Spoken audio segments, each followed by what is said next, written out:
I love you.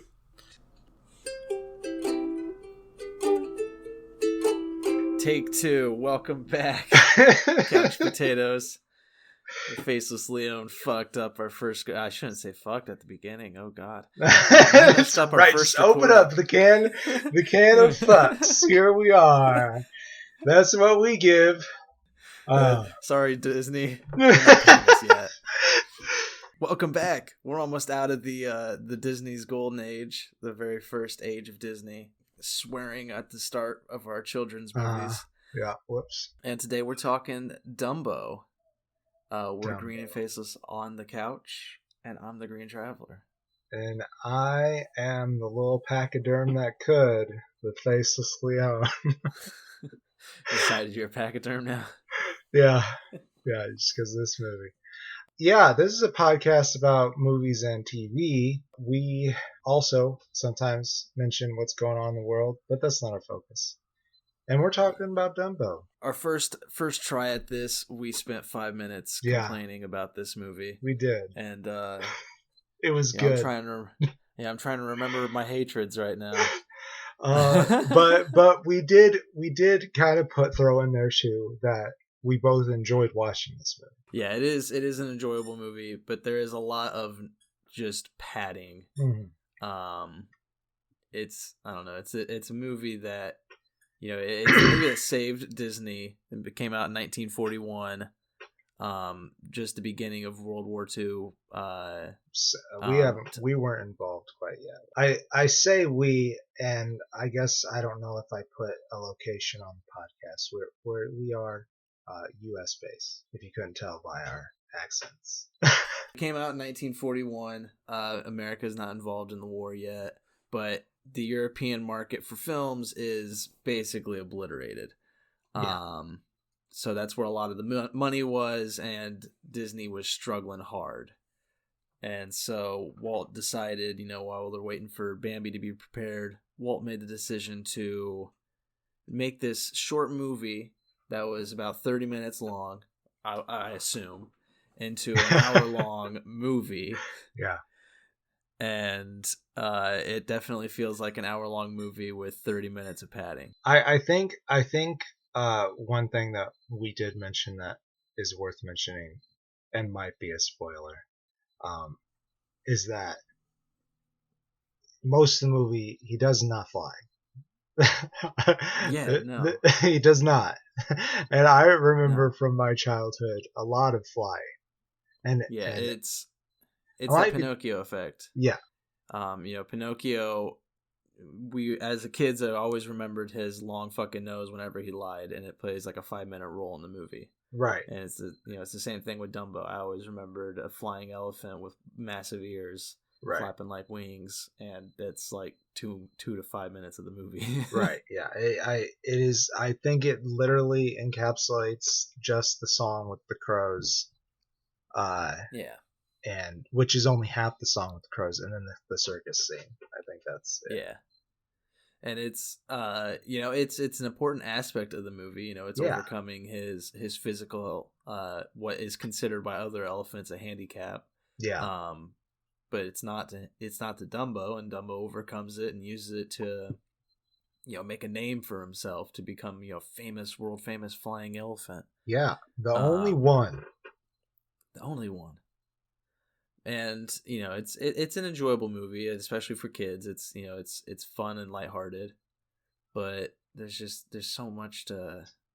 I mentioned. I don't know if I mentioned it here or if I mentioned it in the first recording, but it's a rose. Yes, you did last recording. It was last recording. It wasn't this one. Yeah, I can make it again. It's a rose because it's beautiful to look at, and it has a lot of good to it, but at the same time, it's got those thorns that you pick it up and you're really pissed off that you picked it up because they just they get under your skin. They do. Yeah. I think maybe we could jump into the one big one if you want to, or do you want to? Should we save it for later? Jump into what big one? Well, the racial problem. Oh, gotcha. Well, should we put up a spoiler wall first before we jump into stuff like that? Sure. Because we'll probably talk the plot specifically. So To avoid spoilers, skip to minute 30.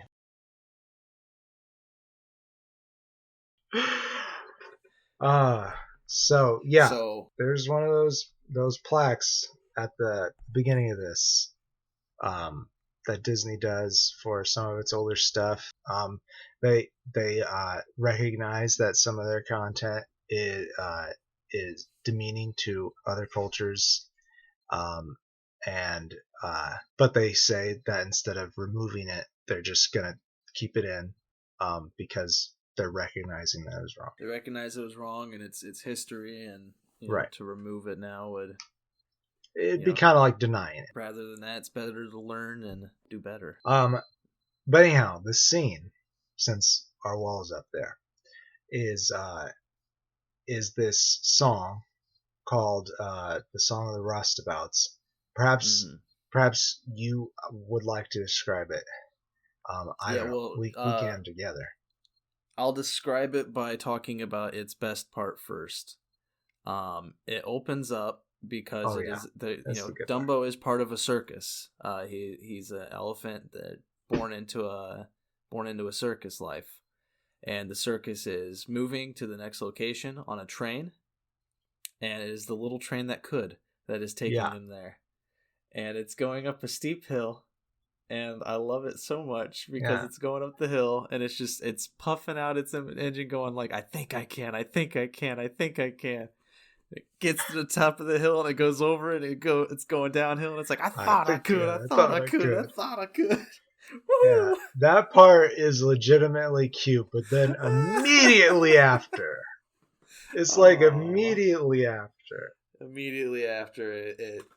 the scene gets sad. Yeah, and that is just a shame because it is a beautiful little cartoon of a train, and then train comes to the stop. The animals get off, and everybody, all the circus workers get off to start unloading and building the circus, and all of the circus workers are black. Yeah, and then they sing a song about putting the camp together, and how happy they are. How happy they are, yeah. And there's like one of the first lines that are an actual lyric. They say, "I have no time to read or write," or something like akin to that. And it's not right. And like we said, Disney is trying to recognize that, which we appreciate. But that's also our perspective on the matter, and we are white. We are white, and that brings up the next point that I wanted to talk about with racism is the crows. Yeah. There are 5 crows at the end who help Dumbo. In a way, they help him overcome his obstacle. I mean, they kind of mock him, right? But their mocking it's kind of like an encouraging mocking, it's just like, oh no, he can't do that, it's just like, they're not like actually denying him. They're just kind of like gently prodding him. They're jabbing him. They're jeering him. They're not. They think it's in good fun. Yeah, and the thing that it's like people say that they're racist because, they are. They're definitely supposed to be modeled after black people. And that is, I think, why people say that it's racist. I do think that the way that they were illustrated, might have been. I know that's through our lens that they're just crows. But for me, it's when it comes to racism, it's if it's degrading. Right. And honestly, I don't think these crows are degrading. Well, it might be the fact that positive. I think it might be the fact that they are crows. Could have chose any bird, but at the same time, I don't. For me, it didn't feel degrading. It felt like these were positive characters. They're like the only friendly characters outside of Timothy Mouse. Yeah, that is true. Who were nice to Dumbo. I always thought they were nice as a kid too. I don't know. Maybe there was some stereotypes and slurs back in the day that that Yeah. might have been calling to that we don't know about. So maybe we're just being ignorant about the ignorance. Yeah. Well, I mean, I think it's for me, it's more like I want people to tell me. Yeah, I would like to know. If I am being ignorant, which I'm sure I am being, but it's just, I don't know. For me, I would like to know what specifically is racist about that, because I don't see it, and yeah, it's like it's something that I'm overlooking because of my race, and I don't like that. I'd rather understand. Yeah, I get that. I totally do, and I think I agree with you that I would like to know people's opinions on it, and maybe we're drawing on something that was kind of like someone told me and stuff like that, and then we're kind of projecting a racist lens on it. Well, it's like I couldn't find anything online other than like Whoopi Goldberg was saying that they need to use the crows more for marketing, like make more toys and stuff, merchandising, because as she says, they have the best fucking song in the movie. They do. I love that song. Yeah, it's good. I wanted to start singing it, but I couldn't get it right in my head. Yeah, I honestly can't I just remember. only got Elephant Fly. That's all I got. Yeah, and I think that's another thing to mention too is they do represent black characters through their like stereotypical style, like dialogue, and stuff like that. Which maybe it is just the stereotyping. Maybe. Because there is some stereotyping. But the lead voice of the crows is a white guy. I don't know about the other crows, but I know that the lead was a white guy, and it's just like, if you're gonna do a character that's supposed to in a way represent the black community, you should cast a black guy. Yeah, and I think that might be part of what Disney is recognizing through putting up these. Not fair to attack them. They have acknowledged that they were racist. I mean, you don't want to give people excuses, future, past, or present. But it was the times. I mean, things were different, and I feel like our culture is trying now more than ever to be better about it. Yeah, and hopefully it sticks. Hopefully. Other things about this film, aside from that terrible negative with racism, again, we've already talked about the padding. I've already complained enough about that. I think it's a 30-minute film with 30 minutes of footage that doesn't need to be there. It's still entertaining to watch, especially the pink elephant scene that goes on for fucking ever. Dumbo and Timothy Mouse get drunk, and they start hallucinating pink elephants, which, by the way, fuck Disney, it gave me a recurring nightmare as a kid. Me too. But I like the scene now. Like some of the. Oh yeah, I love it now. I mean, the animation alone is beautiful now. Like to watch it, it felt like a Fantasia short. There is some. I mean, I know that I think that the pink elephants thing is a positive, personally.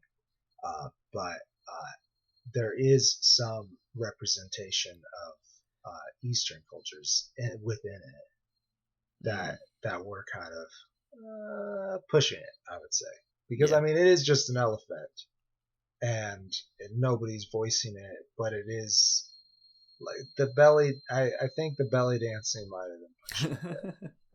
I don't know.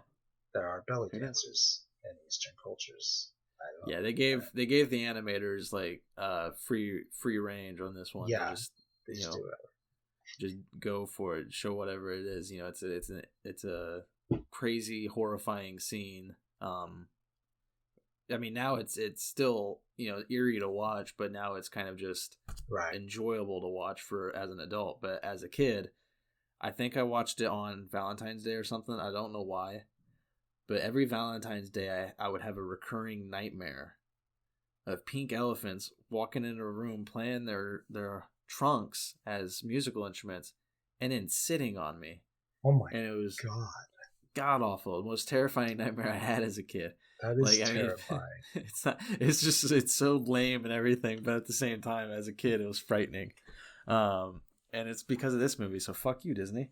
You traumatized my Valentine's Day experience. Oh man.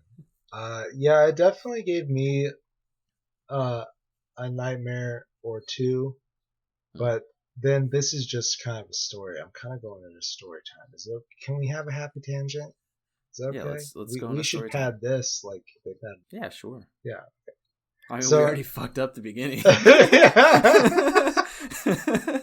Yeah, I do feel like we're missing like a good 4 minutes. So here we go. I'm gonna say right now before we get into the story time that we had an immaculate 5-minute run. Yeah. It was beautiful. It's some of the best work we've put forth. It puts other podcasters to shame, but you won't hear it now. Yeah. Because Faceless Leone wasn't recording his side. They would have been quaking in their boots if I didn't. We would have gotten awards. We would have won things. I fucked it up. That's fucked it. Up. Go into story time. Anyways, I did have a recurring nightmare as a child. It was after 9/11, and yeah. Come on. Okay, listen. We're talking Disney and we're just shitting all over everything. Yes. Okay. So, all right. Actually, this is my recurring nightmare before 9/11. Excuse me. I was getting confused. I had two that they were like back to back. It was literally on like split by that day. This one it was terrifying as a kid, but now I think it's super funny. I was Batman. Yes. But I also wasn't Bruce Wayne. Like I had stepped into the role. But yeah.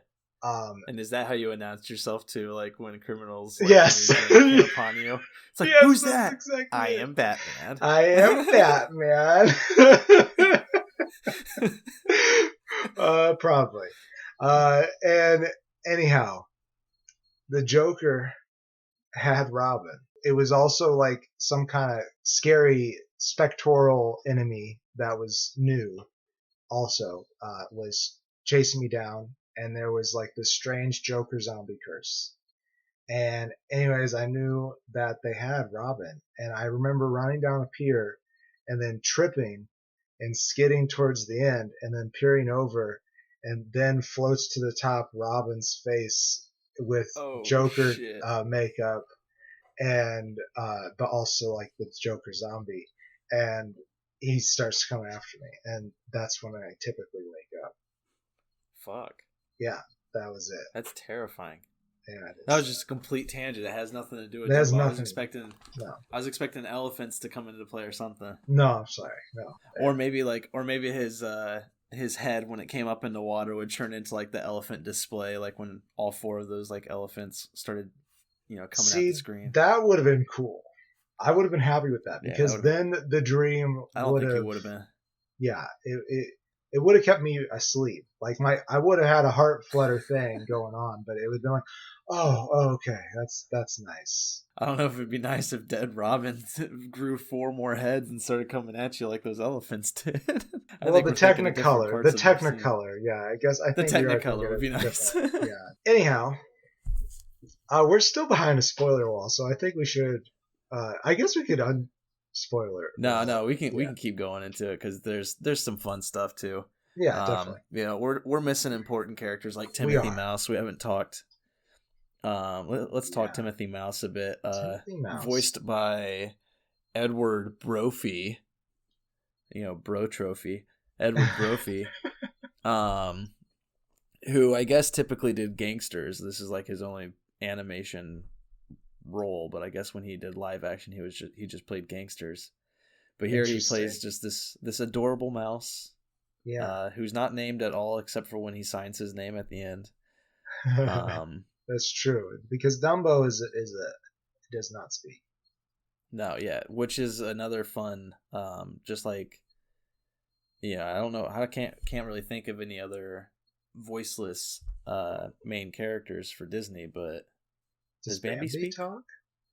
We'll watch Bambi next, so we're gonna Yeah. find out. I literally, I mean, we'll talk Bambi when we talk Bambi, but I watched Bambi once as a kid. Yeah. It devastated me, and I never watched it again. So when we watch it next, it'll be the second time I've watched it in my whole life. I remember watching it once and then asking to watch it a couple different times, and only watching the first 5 minutes of it. I mean, Dumbo also has, sadness. Not to the same level as Bambi, thankfully. But with Timothy Mouse, that's who we were talking about, was Timothy Mouse. He is just like the most adorable aspect of this movie for me. Because he is so encouraging to Dumbo about everything. He's it's like, so nice to have these bullies. Yeah. It's so nice that, Dumbo is so innocent. Well, we should say Jumbo Jr. because Dumbo is such a mean name. Yeah, it is. But I don't understand why that is like. I mean, maybe it's just because the story is named Dumbo that it's based off of. But it's just I looked up like what might be the origin of this, and the only thing I found real quick was that it might have been based off of a real life elephant named Jumbo, but nothing about like a name change. But they were just owned by this explorer. Yeah, I know. It was in a rule book that was shown to Walt Disney, and that was enough for Walt Disney to be like, I want to buy the rights to make that a movie. Well, make it a short, and then it became a movie. I say a lot. It's okay. I think you'll find that a good quarter of people do. Right? Yeah. You just gotta be aware of it, and that's how you stop it, people. Say I've noticed that the last time I listened. Or write. Right. I do say that. Too. I say that I feel like I need to affirm that that I'm there with you in the conversation. I mean, I do that too with and this episode is fucked, everybody. Poor hey, Dumbo. It might be our best one. Who knows? It might be. But shit. But shit. Fuck everything. Anyways. I'm sure some of this can go. No, I'm keeping it all in. Keep it. Anyways, especially with Zelda in the background. That's my dog's name. I don't know if we've actually dropped it. I know I've edited it out before. Anyways, Timothy Q. Mouse. Yeah. Cute little shit. He's the reason that Dumbo decides to even fucking fly at the end. Right. And I thought that was a whole really weird scenario. Because the crows are like, he could fly with those ears. And then, for whatever reason, Timothy Mouse is just like, yep, that's what he's going to do. So let's push him off a fucking cliff now. It's just like, I don't know if I slept through something, but like it definitely felt like it came out of left field. That is kind of how it happened. Like, it was a shock. If they really wanted to pad this movie, they could have made that cliff scene take a little bit longer. Like, yeah, he could have padded the fucking floor. Do a training montage. I would watch the Dumbo training montage where the crows are just teaching him how to fly. Yeah. That does remind me. I do remember something that it would be racist because of Jim Crow. Yeah. It is because they're crows. Fucking white man not knowing history. Yeah. Damn it. There we go. Yep. So they should have just chose a different damn bird. They should have just chose a different bird. But I appreciate Whoopi's opinion. Yeah, they definitely have the best. They're the best attitude that Dumbo comes across. Right, just make them a positive thing. Yeah, and they did. So, it's again, it is racist now that I remember Jim Crow. Right. But shit, fucking Disney. Yeah, Disney. Going away from Timothy Mouse, there's Winnie the Pooh makes an appearance. The voice actor, that is. He's the stork that delivers Dumbo at the beginning. Yeah, he does a good job. That one scene. He's one of the best characters. You're right. But it brings up a lot of the fucking stork questions. You know, every time you hear the stork, you know, the stork delivers babies and everything. He comes down. He's like, "Which one of you are expecting?" And it's just like, yeah. What do you mean by that in this scenario? Like, since storks are the ones delivering babies in this universe, Right. Did they apply for a baby? Did she send out mail asking for a baby? In the scene before, or was she just the credit scene? The storks are dropping the kids. Yeah, they're just tossing them just down. Just dive like bombing bombs. the kids. Yeah. And Jumbo gets passed over, which I do love that Jumbo Jr. is named after his mom. That is beautiful. We haven't even talked the sadness behind the spoiler wall, so we should probably talk the sadness. Yeah. He feels threatened. I can't remember what threatens him at that moment. There's this bully kid. He's a redhead kid, and he starts pulling at his ears. Oh, that's right. Yeah. And Jumbo goes. The mom just feels. Yeah, the mama just Mrs. Jumbo feels threatened. Yeah. And just goes berserk. And you know, people want to cast the ringmaster as, you know, a villain. I mean, there's a lot to say about the job of what ringmasters do and their treatment of animals. Yeah. But at the same time, you know, if you're gonna overlook the animal cruelty, he's not really a villain because he's just trying to calm an elephant down from hurting people. Right. Because she goes crazy. That's a serious problem. But I mean, I for one am against the treatment of animals. If it's a good circus and they do a good job at treating, it's like zoos. If they do the best of their ability at caring for these creatures, then I'm okay with them. But if you find out that there's any sort of maltreatment, then it's bad. There are some zoos that do a really good job at taking care of their animals, but I think better. Making animals perform like that, I think that should go. Yeah, go away. Yeah. Because one, it's just too dangerous, and you have to interfere with this animal's life too much to get them to do that. Yeah. Even if you're going to do it, but it's not going to hurt them. I would be a hypocrite if I didn't say that as a child, the circus was a very big part of my. Not a big part. Right. There were two really big events in my life of the circus, you know, where it's like I can remember as a child going to the circus and being wholly entertained for, you know, a couple hours. I did enjoy it myself. But at the same time, now as an adult with more knowledge, I am against it. Yeah. You know, it's dog shows and bird shows are a little bit different because humans and those animals have been trained, like, evolving together. Well, yeah, there's a compassion too between the owner and the it's not just about the job.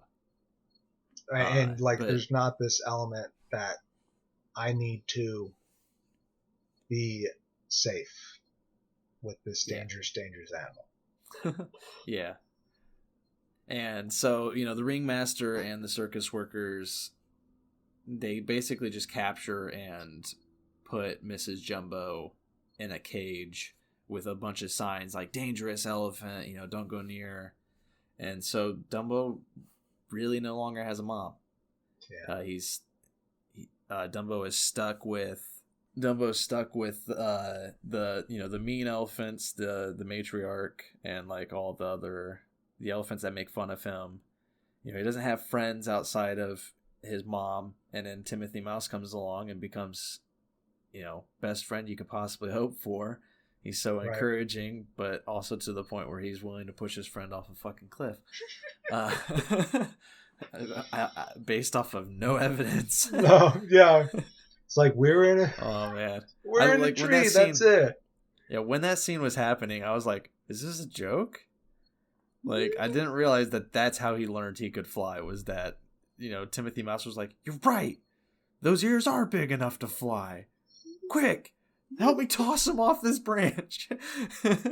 Oh, man. But, hey, you know what? It's a cartoon. Maybe it is a joke. Yeah. I mean, it is a cartoon, so that is, you know. And it saved Disney. supposedly. You know, it Ta-da! made money. It made money. That's basically what it accomplished. I can't really think of. I mean, that's kind of it for Dumbo. I think so. What would you rate it? I would give it. I'd give it 2 stars. It's beautiful. It uses watercolor background on the cells, and it's beautiful. It's simple. You know, they went cheap. They went simple for all the animations, whereas you know the films that surround it, like Bambi and Pinocchio, were extravagant with animation. This was just relaxed, and I like it. You know, compared to Pinocchio, I'd honestly say I like it more. It's got better music. I do like the music. Yeah, it's short, even though it gave me recurring nightmares as a kid, and one haunted podcast episode that's entirely fucked. It's still great. You know, you can watch it and it has a good message. It's sad but not too sad. It's just fun but easily overlookable. You know, not my favorite Disney movie.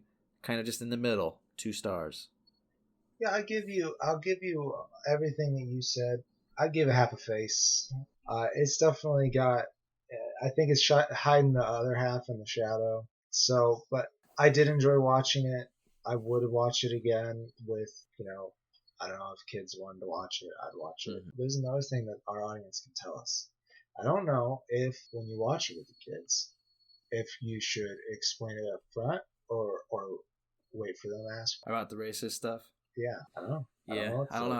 I don't have kids, and I'm not gonna tell people how to raise their kids. But that is something you'd probably have to be prepared to explain if there are questions. There is a little bit of racism here, and also the stork and the baby. If you're ready to have the birds and the bees talk with your kid, is that how it works, Mom? No. No, let me tell you exactly how it works, kid. And then walk away. Watch your sit down. I got diagrams. But that's Dumbo. We thought we could. And yeah, we did. We did it. Maybe. Woohoo! Well, I've been the Faceless Leone. And I think I'm the Green Traveler. He thinks. I think. Safe travels, everyone. Woohoo! Green and Faceless on the Couch is a proud production of Fiction Works 19. If you want to learn more information about us, check us out on Facebook. You can also check out the Facebook and Instagram accounts of Fiction Works 19.